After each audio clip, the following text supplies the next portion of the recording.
Hello everyone, I am Pallavi Divekar and I welcome to you yet another happening episode of Garden Gappa. As you all know, in Garden Gappa we bring to you the spectacular gardens of Akola and we talk to the plant parents about how they are able to create such a miracle in hot and dry climates of Akola. So let's get started. Let us see the garden in detail. I am here at Natureville, and today with me I have got a very innocent looking daughter of mine. She is Rajeshwari Kharote, and we both are going to conduct the interview. Do let us know how you find it.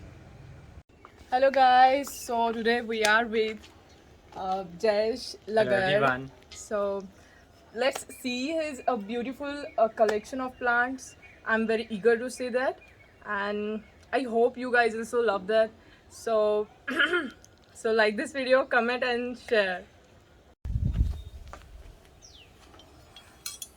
So Jayesh, what do you do apart from this gardening?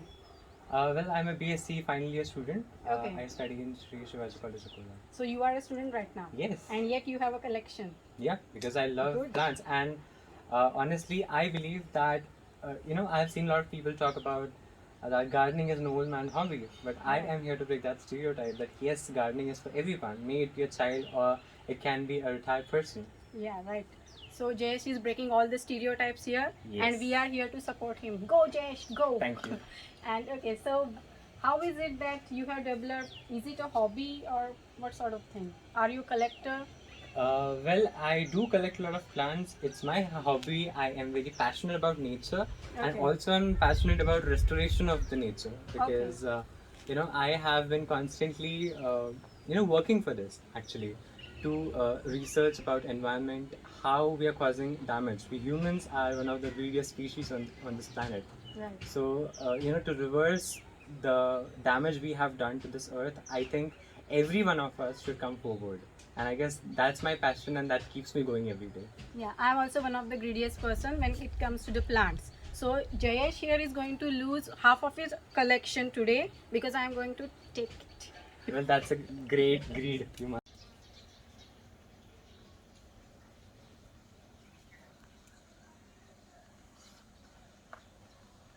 So Jayesh, which type of soil do you use? Like in every plant, it's different or same?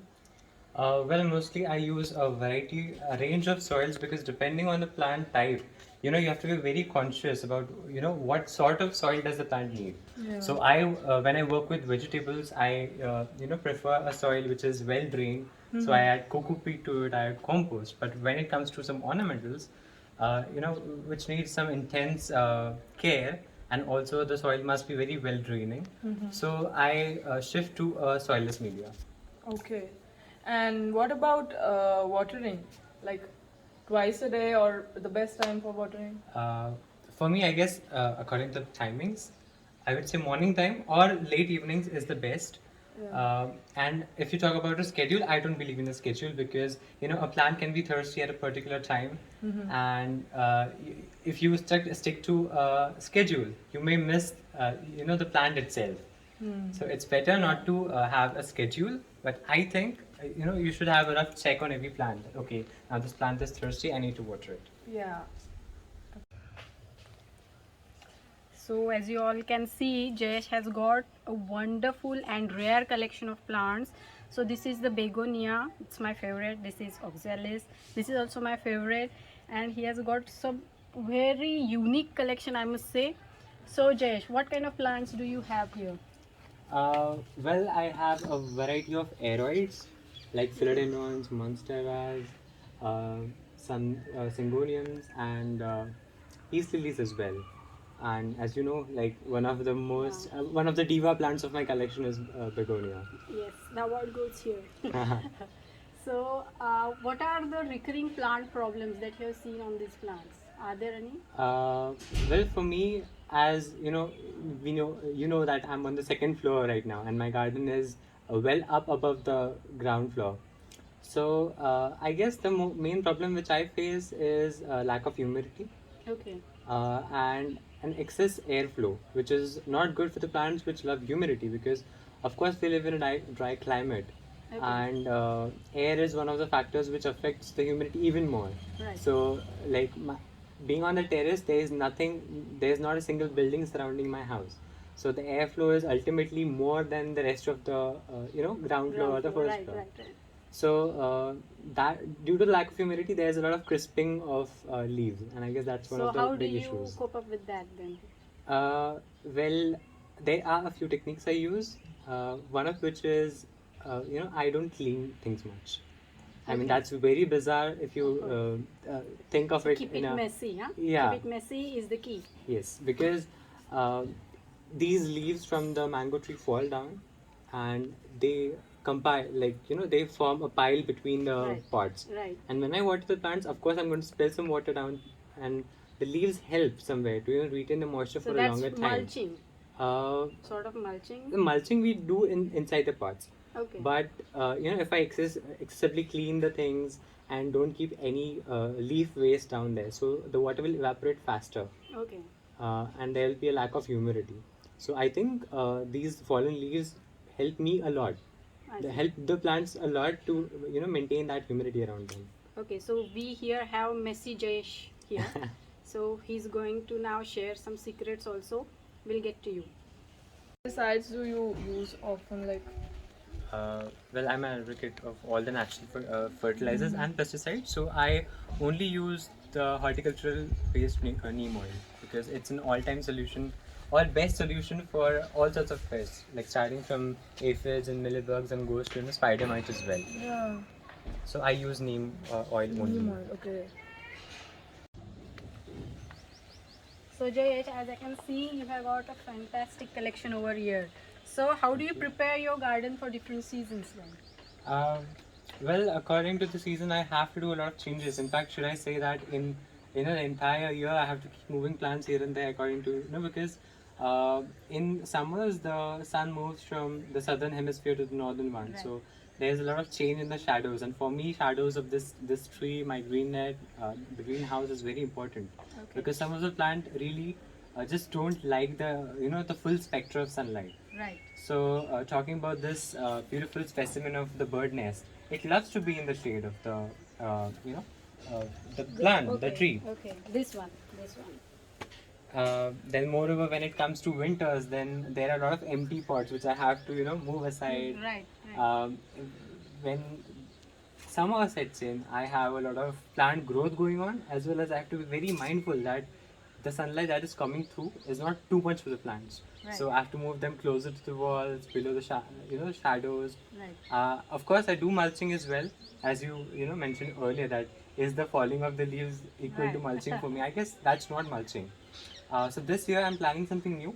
That till now I was doing mulching with those dried leaves only in the pot as well, but this year I'll be doing mulching with the coconut shavings. Okay. So I guess that's going to be even better because those are having greater mass than the leaves. So I guess Okay. So it's do going- share your experience with us. Of course I will. Okay. And Please wait for the update video. yes. And I want to ask you is how, according to you, is your garden different from other gardens? Like I can see you are a plant collector sort of person. So how is it different? I can see it is way different from others, but still, I would like to know from your point of view. There are a few aspects to my garden which are, I think, very unique to me and nature will. Like it's like when a parent is known by his or her son, then Right. it's a proud moment. So these days, it's very proud for me to be known by nature will. Right. So for me, it's more important that plants are together as an ecosystem. So I mostly target it this way that if I'm keeping some plants together, either they should have a similar care, or they should be you know in a comprehensive state where when they are together they form an ecosystem, Right. and only when they are together the humidity also increases. They compensate each other with the humidity. Okay, so I can see that So- you have grouped these plants. Yes. So are they according to their needs? You have grouped them like the sunlight requirements and the water requirements, or is it just a haphazard way? Of course, of you course, like of course. to put it there? Every plant in my garden is there because it is supposed to be in that place, because Okay. um, not all the plants will be happy below the greenhouse, because you can see there's a lot of space in my greenhouse even now. Right. But still, I haven't moved those plants because there's a difference between the shade that we get inside the greenhouse, and there's a difference between the shade that we get below a tree. Tree, right. So many people may have OCDs with this, that okay, your garden is so unruly and very untidy. But if they are there, and if they are going, like there was in past experience where one of my monstera deliciosa had a aerial root that grew almost 6 feet long outside the pot. Okay. So that won't happen in the cases Right. where you keep them for aesthetic purposes. Right. I believe that nature in itself is imperfect, and it is itself aesthetic. Okay. So this is the way for keeping your garden messy, and this is how you reason it. That it is going to be messy because it is supposed to be that way. And in a jungle, when you go, you don't see that a plant is planted just 1 meter away from the another one.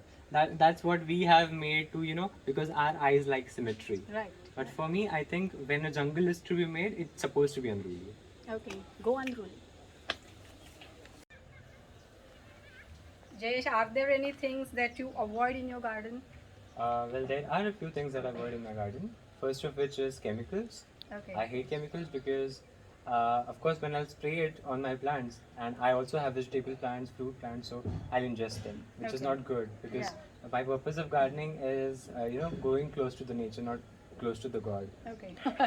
So that's one thing. I avoid chemicals. Okay. Second of which is I avoid any, plant amendments or remedies which are derived after killing a animal.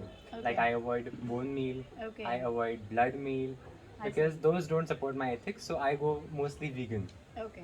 So those are the two things which I avoid, and I think Chemicals. and Killing of the animals. Yeah. Or the things which come from. yes, killing like the blood meal animals. and bone meal, I avoid them completely. Okay, great. So, are there any useful tips or secret tips, I must say, that you would like to share with our spectators? Well, secret as in, I love to learn while on the way. There's nobody who's going to be expert at the first place when you're just going to bring a plant and you'll see it grow apples of gold. It's No, simply not going to be a with this process. collection, no. Well, when you start, I think you're going to have failures, and no matter what, I think the key is to keep going and Correct. keep learning over the period of time. Correct. And when it comes to pointing and spotting out problems of the plants, it's more easier when you have a communication with the plant. I mean, it sounds very bizarre. Still, when you have a plant in your garden, maybe one plant, maybe 100 plants, still when you have a close connect with your plants, you understand what problem do they What face. their needs. Yes, You can understand their needs very clearly. very true. Correct. Because if you see some leaves wilting, so there can be multiple reasons. It can be root rot, it can be lack of water as well. Right. It can be direct scorching sunlight as well. Some plants just don't like it. So when you develop a connect with the plants, it's easier that way. Okay, so perseverance and connecting to your plants is the secret tips that Jayesh has given us. Do let us know how you find this episode. We will get back to you later.